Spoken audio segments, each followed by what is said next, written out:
Assalamualaikum warahmatullahi wabarakatuh.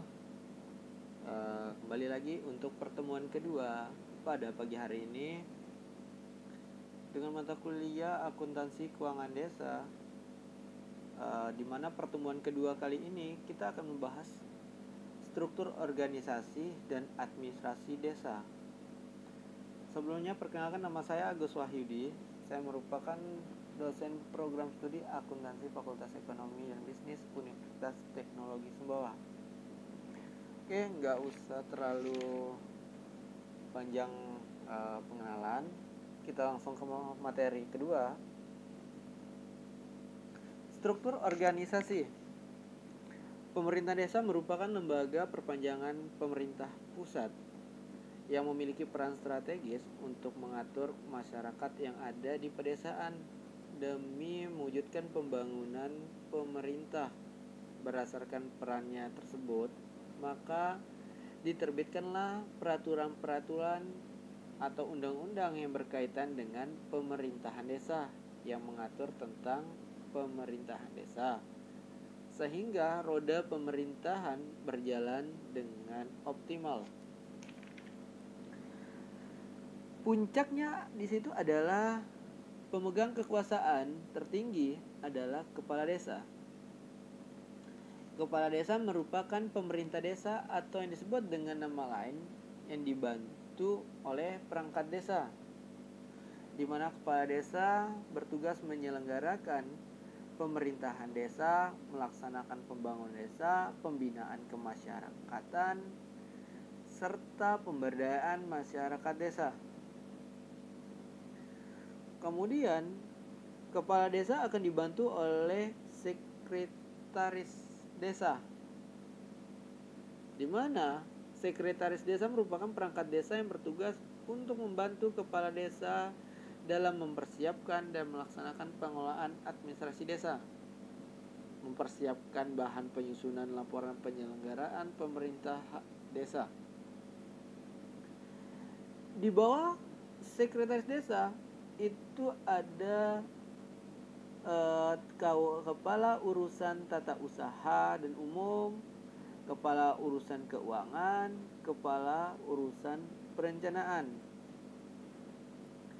Kemudian kepala desa juga akan dibantu oleh 3 kepala seksi, yakni kepala seksi pemerintahan, kepala seksi kesejahteraan, dan kepala seksi pelayanan.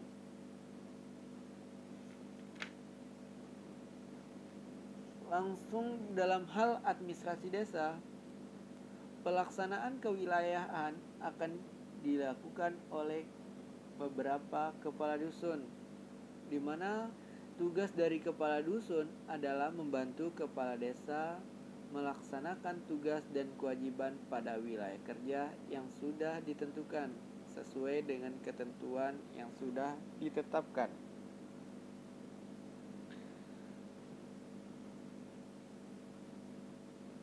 Kemudian administrasi desa. Berdasarkan Permendagri nomor 47 tahun 2016 tentang administrasi pemerintahan desa, di mana bentuk administrasi yang berada di pemerintahan desa itu diantaranya adalah administrasi umum. Itu administrasi umum itu bisa buku data peraturan desa, buku data keputusan kepala desa, data inventaris desa, dan lain sebagainya. Kemudian administrasi penduduk.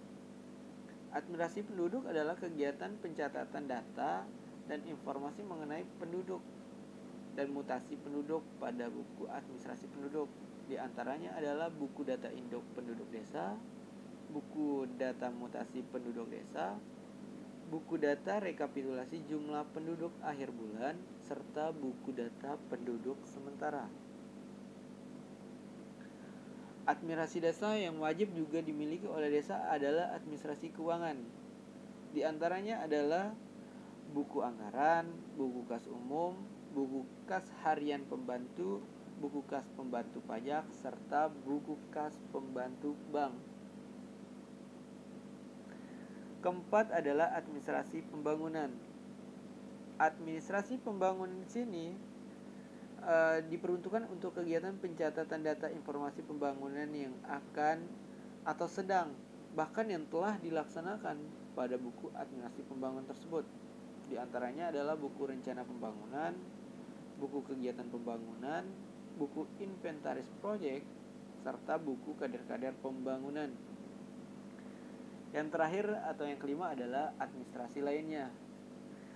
Di sini administrasi lainnya bisa jadi adalah misalnya buku datang anggota BPD, keputusan BPD, dan lain sebagainya. Oke, mungkin itu saja terkait materi tentang struktur organisasi dan administrasi desa. Wassalamualaikum warahmatullahi wabarakatuh.